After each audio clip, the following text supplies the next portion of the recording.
Welcome दोस्तों, विशेष ज्ञान के वीडियो सेशन में आपका स्वागत है। दोस्तों मैं आपके समक्ष फिर से उपस्थित हूँ एक नए वीडियो में नए टॉपिक के साथ। दोस्तों आज का जो वीडियो का टॉपिक है ये है हमारा सीइंग द वर्ल्ड डिफरेंटली। हमारे इनोवेशन से हमारे जो देखने का नज़रिया है कि हम दुनिया को कैसे देखते हैं और उससे क्या हम आउटकम पाते हैं और कैसे हम क्रिएटिविटी को इम्प्रूव कर सकते हैं, उससे रिलेटेड है। कहते हैं ना कि सीइंग द वर्ल्ड डिफरेंटली यानी कि नज़रिया बदलो नज़ारे बदल जाएंगे। आपके देखने का जो नज़रिया है उसको अगर हम चेंज कर दें तो हमारे जो आउटपुट हैं हमारे लिए बदल जाते हैं। इसलिए बोलते हैं कि नज़रिया बदलो नज़ारे बदल जाएंगे, यानी कि आप वर्ल्ड को कैसे देखते हो, आप क्रिएटिविटी को, इनोवेशन को, चैलेंज को कैसे देखते हो और उससे कैसे आप आउटपुट जनरेट करते हो, ये बहुत ही इंपॉर्टेंट रोल प्ले करता है। और जो सीइंग द वर्ल्ड डिफरेंटली का मतलब है कि क्रिएटिविटी जो है हमारे डिफरेंट क्या है, हम डिफरेंट करने की ज़रूरत नहीं है। हम जो चीज़ को देखते हैं उसको कैसे डिफरेंटली हम इंटरप्रेट करेंगे और डिफरेंट तरीक़ा से कैसे हम उसको यूटिलाइज़ करेंगे, कैसे इनोवेट करेंगे, कैसे उसमें अपनी चीज़ों को ऐड ऑन करेंगे, यही है। आपको नया कुछ इनोवेट करने की ज़रूरत नहीं है। जो चीज़ है उसको डिफरेंटली देखना है, यानी कि creativity is about being different just for the sake of it. It is about seeing the same thing differently and finding new innovative ideas to approach them. हमें क्या है, जो चीज़ है उसको डिफरेंटली देखना है, डिफरेंट करना नहीं है, डिफरेंटली देखना है और तब हमें क्रिएटिविटी लानी है, इनोवेशन लानी है और उसको अलग तरीके से अप्रोच करके एक सही आउटपुट यानी कि एक रिजल्ट जनरेट करना है।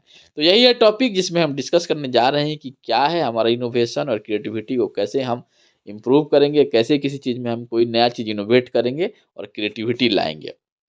तो अगर हम बात करें रोल ऑफ परसेप्शन, परसेप्शन जो होता है इसका बहुत इंपॉर्टेंट रोल होता है।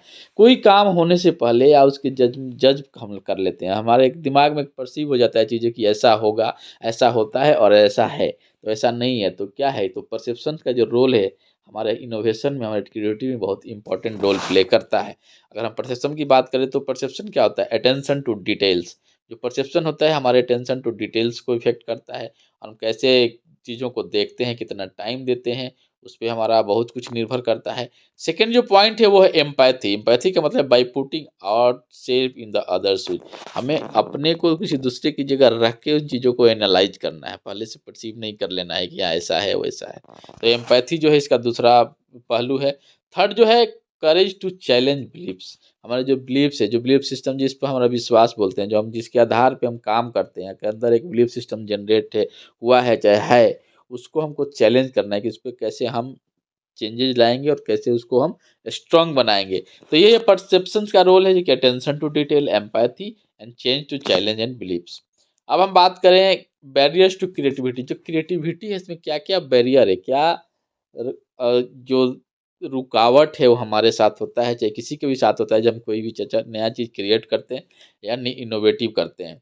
पहला जो है मेंटल ब्लॉक। मेंटल ब्लॉक का मतलब है हमारे माइंडसेट से, क्योंकि अगर आपका फिक्स माइंडसेट है, पहले से ही परसीव कर लिए हैं, एक माइंडसेट आप बना लिए हैं कि इससे हम ज़्यादा नहीं कर पाएँगे, चाहे इससे ज़्यादा कोई फ़ायदा नहीं है, ये नहीं है, वो नहीं है।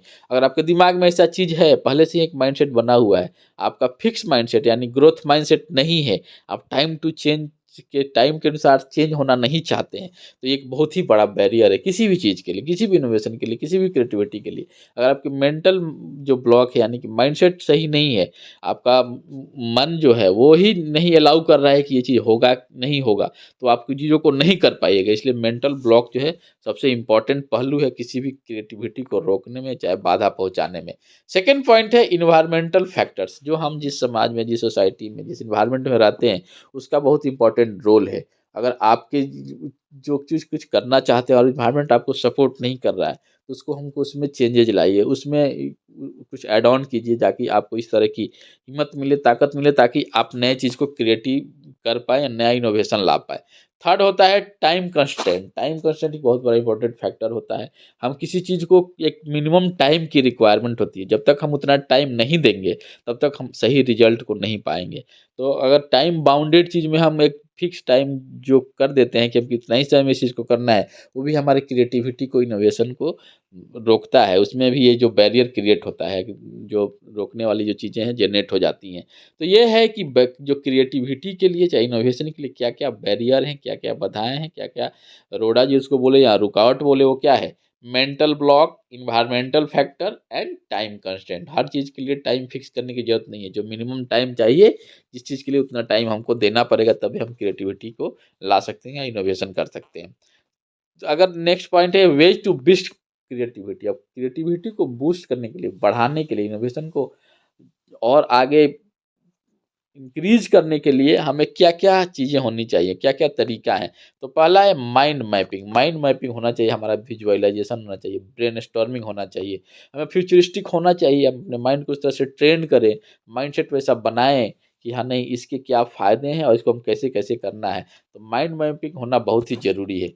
सेकेंड है इन्वायरमेंटल चेंज। जो इन्वायरमेंटल चेंजेस की ज़रूरत है, लगता है आपको कि जिस आप सोसाइटी में, जिस इन्वायरमेंट में, जिस जगह पे आप रह रहे हैं और आपको कोई पार्टिकुलर क्रिएटिविटी में वो चीज़ सपोर्ट नहीं करता है, तो इस एनवायरनमेंट में चेंज लाने की बहुत ज़रूरी है। दूसरा पॉइंट ये है कि इन्वायरमेंटल चेंज। थर्ड पॉइंट है कोलैबोरेशन। कोलैबोरेशन का मतलब है कि जब डिफरेंट माइंडसेट वाले लोग एक साथ मिलकर काम करते हैं तो बहुत ही अच्छा एक आउटपुट जनरेट होता है, बहुत अच्छा रिजल्ट आता है। तो कोई ज़रूरी नहीं कि हर व्यक्ति हर फील्ड में उसको महारत हासिल हो, हर फील्ड में निपुण हो, हर फील्ड में स्किल्ड हो, ऐसा संभव नहीं है। तो जो जिस व्यक्ति का फील्ड है, चाहे जिस भी फील्ड में कोई अगर स्किल्ड है तो उसके साथ कोलैबोरेट कीजिए, उसके नॉलेज को यूज कीजिए और उसके साथ एकजुट होकर काम कीजिए। तो थर्ड पॉइंट क्या है, कोलैबोरेशन है। तो अगर आपको क्रिएटिविटी को बूस्ट करना है तो तीन पहलू है, तीन तरीका है जिसको अपनाकर आप इसको इम्प्रूव कर सकते हैं, बूस्ट कर सकते हैं। पहला है माइंड मैपिंग, जो माइंडसेट से रिलेटेड है। सेकंड क्या है, इन्वायरमेंटल चेंज, कि आप अपने जो आपकी जो फिजिकल इन्वायरमेंट है उसमें क्या क्या चेंज लाइएगा। और थर्ड है कोलेबोरेशन, कैसे कैसे डिफरेंट माइंड से साथ मिलकर आपको काम करना है। अब नेक्स्ट है कि एग्जाम्पल ऑफ क्रिएटिविटी और क्रिएटिव थिंकिंग का हम एग्जाम्पल दें तो बहुत सारे एग्जाम्पल, लेकिन यहाँ पे आप अलेक्जेंडर ग्राहम बेल के बारे में जान सकते हैं। उन्होंने टेलीफोन का जो आविष्कार किया उसमें कैसे उनका इनोवेशन था। उसके बाद पाब्लो पिकासो हैं, जो फादर्स ऑफ कविज्म बोलते हैं इसको, transform art of the innovative insight and unique interpretation of A space है। उसके बाद स्टीव जॉब के बारे में आप जानते होंगे कि उन्होंने कैसे एप्पल को, आईफोन को कैसे उसमें चेंजेज लाए, क्या उनका क्रिएटिव आइडिया था, उसको कैसे उन्होंने इम्प्लीमेंट किया। तो ये रहा कुछ एग्जाम्पल जो क्रिएटिव थिंकिंग को दर्शाता है। ऐसे बहुत सारे हैं प्रेजेंट सिनेरियो में, बहुत हमारे इंडिया में बहुत ऐसे इनोवेटिव लोग हैं जो आप प्रेजेंट टाइम में देख सकते हैं कैसे उन्होंने अपने आइडिया को, अपने क्रिएटिविटी को एक मुकाम पर ले जाकर पहुंचाया है। तो ये बहुत सारे एग्जाम्पल है हमारे साथ। उसके बाद importance of creativity for individuals and organisation. जो क्रिएटिविटी का क्या इंपॉर्टेंस हमारे अपने पर्सनल ग्रोथ के लिए और किसी पर्टिकुलर सिस्टम के लिए, ऑर्गेनाइजेशन के लिए। तो पहला है पर्सनल ग्रोथ में अगर बात करें, बूस्ट प्रॉब्लम सॉल्विंग स्किल। हमारी जो सॉल्व प्रॉब्लम, समस्या सॉल्व करने का जो स्किल है उसको डेवलप करता है। Enhance overall productivity and effectiveness. Overall productivity चाहे रिजल्ट बोले हमारा इंप्रूव होता है। Encourage self expression and fulfilment. हमको कैसे सेल्फ एक्सप्रेस करना है, कैसे फुलफिलमेंट को इनकरेज करना है, ये सब चीज़ें क्या है हमारे पर्सनल ग्रोथ में आती हैं और जो क्रिएटिविटी भी के माध्यम से इम्प्रूव होता है। उसके बाद बोलते हैं प्रोफेशनल डेवलपमेंट। प्रोफेशनल डेवलपमेंट क्या है, encourage innovative and new idea. जो हमारे जो इनोवेटिव और न्यू आइडिया उसको क्या इनकरेज करता है। Leads to better decision making. आप एक डिसीजन मेकर बन सकते हैं। अच्छा डिसीजन मेकर बनने के लिए क्रिएटिव आइडिया का होना बहुत ज़रूरी है। क्रिएटिव एक competitive advantage for business. Business के लिए कम्पिटिटिव एनवायरनमेंट अगर क्रिएट करना है तो उसमें भी इसका बहुत बड़ा योगदान है। अब हम बात करें, कंक्लूड करें यानी समराइज करें इस वीडियो को, तो मैंने यही डिस्कस किया कि हमारे जो देखने का नज़रिया है उसको चेंज करना पड़ेगा। हमें कुछ डिफरेंट नहीं करना है, हमको जो चीज़ है उसको डिफरेंट तरीके से सोच कर उसको इन्वेशन लाना है। और इसके लिए क्या है, आपको गाइडिंग लाइट्स जो होता है, creative is a guiding light that illuminate the path to innovation and progress. जो लाइट हाउस आपने देखा हो क्या हो, नेविगेशन का पाथ बताता है, लेकिन जाना आपको खुद है। तो ये क्या है, एक गाइडिंग लाइट से जो हमारे लिए बहुत ही ज़रूरी है। सेकंड है इंस्पिरेशन। हमको इंस्पिरेशन मिलता है क्रिएटिव आइडिया से, क्या है इनोवेशन से हमें एक इंस्पिरेशन मिलता है। और कोलेब्रेशन की क्षमता इंप्रूव होती है, कैसे एक समाज में एक साथ जुट होकर डिफरेंट डिफरेंट लोगों के साथ जो डिफरेंट फील्ड में नॉलेजेबल है उनके साथ काम करना है और चीज़ों को इनोवेट करना है, क्रिएटिव बनाना है। तो ये रहा इस वीडियो का कंक्लूजन जिसको मैंने डिस्कस किया। दोस्तों अगर आपको लगता है कि इस तरह के वीडियोस आपके लर्निंग प्रोसेस में कुछ ऐड ऑन करता है या आपके जानकारी में कुछ बढ़ोतरी होती है तो इस वीडियो को लाइक कीजिए, शेयर कीजिए और चैनल को सब्सक्राइब कीजिए ताकि इस तरह के वीडियो जो वीकली बेसिस पे आते रहते हैं आप उसका एडवांटेज ले सके, बेनिफिट ले सके, फ़ायदा उठा सके। मिलते हैं हम आपसे नए वीडियो में नए टॉपिक के साथ। तब तक खुश रहिए, मुस्कुराते रहिए और अपने लक्ष्य के प्रति यानी गोल के प्रति अग्रसर होकर काम कीजिए ताकि आप अपने गोल को एक सही समय पर अचीव कर पाएँ दोस्तों।